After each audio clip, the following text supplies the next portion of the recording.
Thank you very much, Mr. Acting Deputy President. I too rise to support this bill.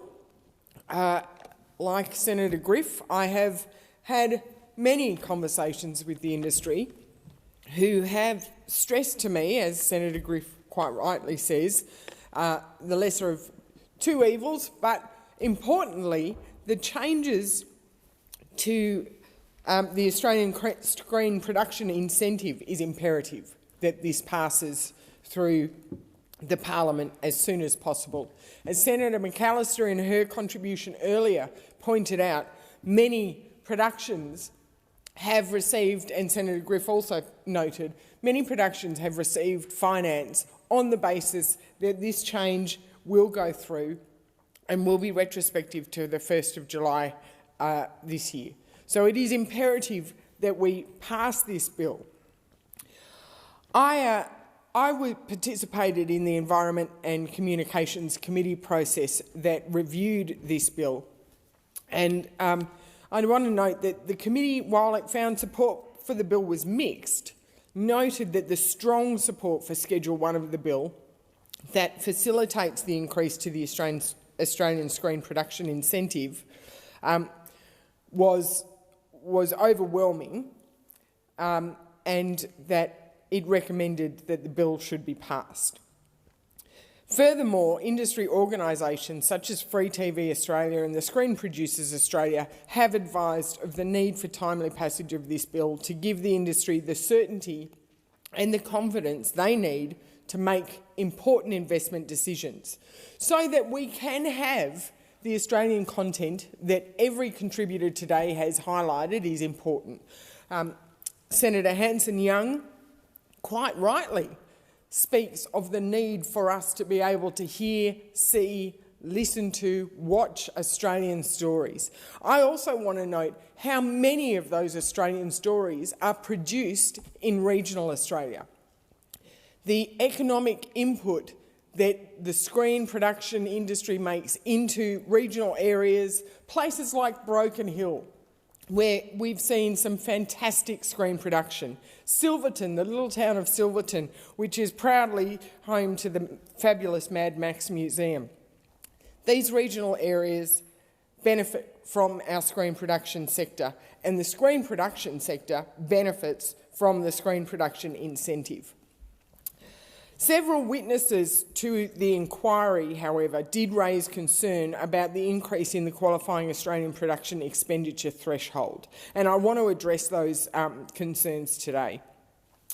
These concerns were particularly dominant in the documentary sector.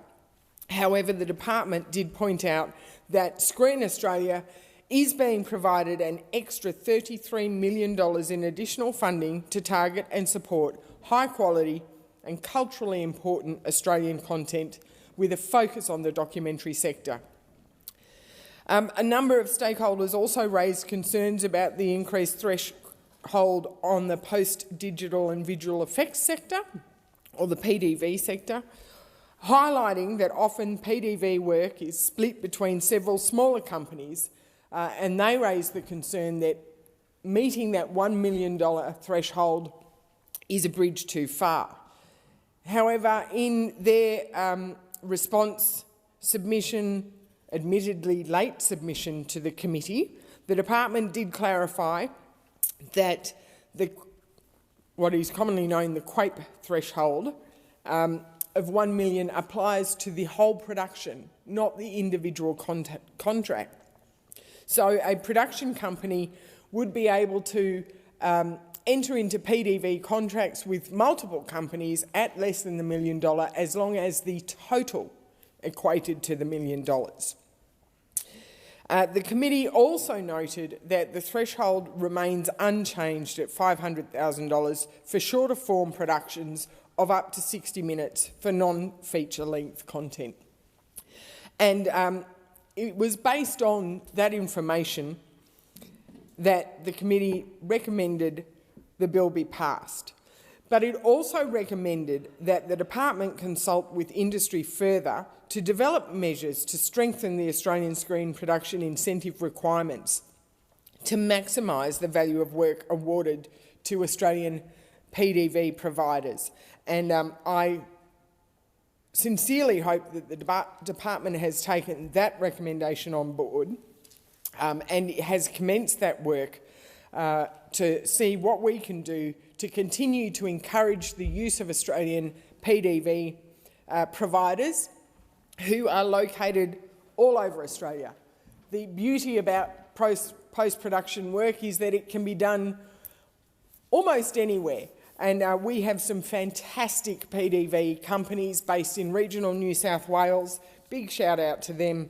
I hope that the passage of this bill, the successful passage of this bill today, sees much more investment in Australian content, Australian screen production and Australian post-production digital and visual effects.